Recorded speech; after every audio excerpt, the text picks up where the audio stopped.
Hey guys, welcome to another episode of Valuing Stocks.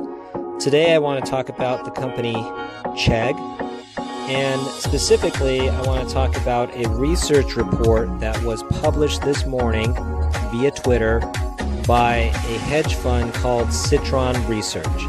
Now those of you who have not heard of Citron, they are a hedge fund that is known for publishing their thoughts and thinking on their various positions, whether it's long or short.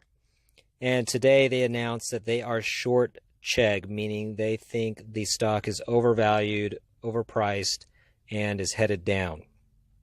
And in my experience, even though some people have issue with Citron, I have found their reports to be pretty good generally. I mean, sometimes they're skimpy on details, which this one doesn't get into the analysis of the numbers so much as kind of their narrative, their story for why this company will be headed down. But I think Citron is right more often than they're wrong. So just take that with a grain of salt. That's my own opinion. Just by way of disclosure, I did take a short options position in Chegg after reading this report. Nothing huge, but a small position, but just throwing that out there. And as always, by way of disclaimer, please do your own research. So I think you've had plenty of time to read this first slide from the report. They're calling Chegg the poster child of institutionalized academic cheating with a price target of $25. Today, the stock sold down a couple of dollars, about more than 6%, I believe, to the $36, $37 range. But if it does go to 25, that's still a lot of gain to be had. So, many of you have heard the recent news with academic cheating and celebrities paying to get their children into Ivy League schools. And so the thesis here is that institutionalized cheating is no longer okay. People won't stand for it. Politicians won't stand for it. And there's going to be a crackdown coming if it has not already started. So that's the basis of that, the start of their thesis. And down here at the bottom, Citron says, in this report, Citron will explain how the "it's never a problem until it's a problem" moment has hit Chegg, as now cheating does make a difference. So then they go on to provide some quotes from different individuals about how, some research that says most students these days are engaged in some sort of cheating academically. And then there's some quotes from Purdue University. I guess Purdue has a partnership with Chegg, and then some of their professors are saying that, it wasn't a good idea for Purdue to enter in this relationship. Everybody knows that Chegg basically helps students cheat, so why would we have a partnership with Chegg, right? And then they point out that there's actually laws, and we kind of learned this with the recent scandal of celebrities paying for their kids to go to school at certain schools, or to get into certain schools, I guess. It's perfectly legal to pay tuition to go to school. It's not legal to essentially bribe people to let your kids into school.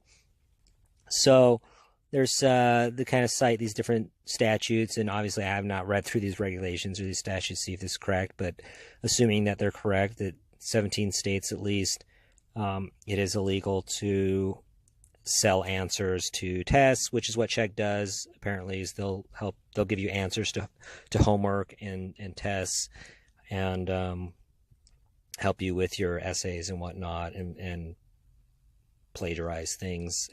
But Citron points out that this company, Turnitin, was recently purchased, and it is kind of an AI company that will scan different student writings to see if they have plagiarized if they've copied from any other sources. So I guess it goes out into the internet and it sees if there's a close match and whatnot.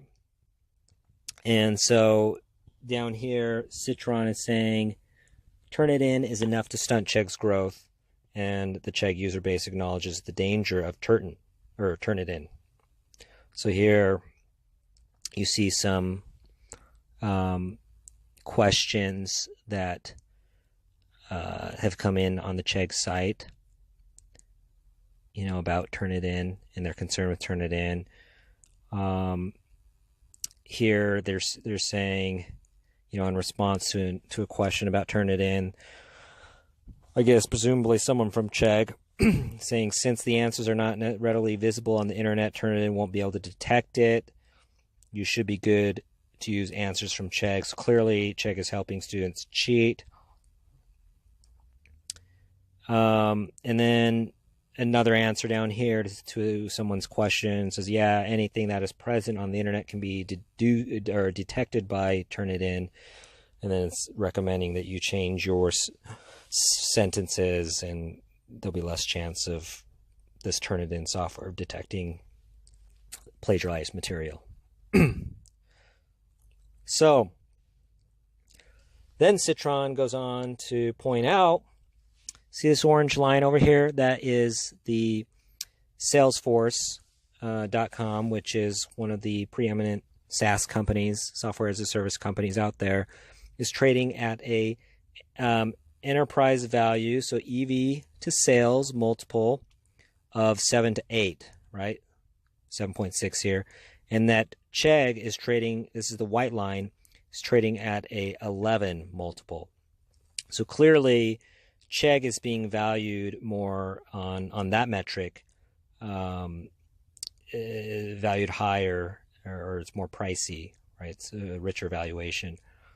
And so then I forgot this one last thing. They point out how, see all these red bars down here? That's insider selling. So as the stock has climbed up over the last couple of years, there's been a lot of insider selling, very little insider buying. And then this bottom one here, specifically the CEO, I guess this Daniel Rosenweg, shows that he's just been selling since 2018, right? And then just made his biggest sale yet in 2019, kind of at all-time highs, indicating that management knows that the game is coming to an end and is selling all their stock, is the thesis. Short interest is at a low, meaning, the story hasn't really actually gotten out there in the public as much as you would maybe think. And so that, in turn, this means the stock could still head down as people go short and pile on.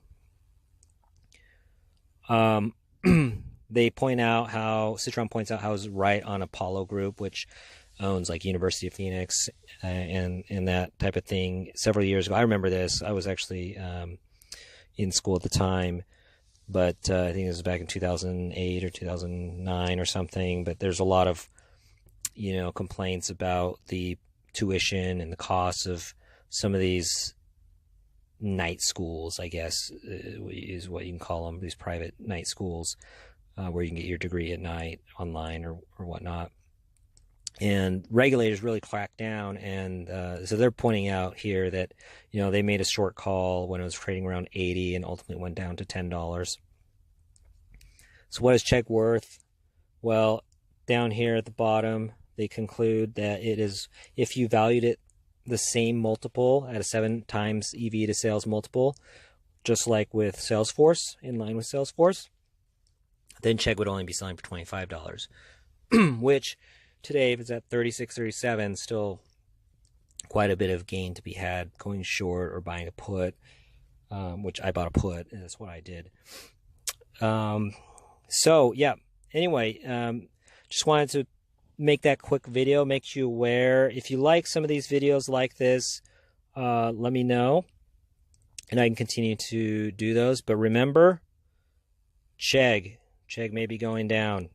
I'm in agreement with Citron on this one.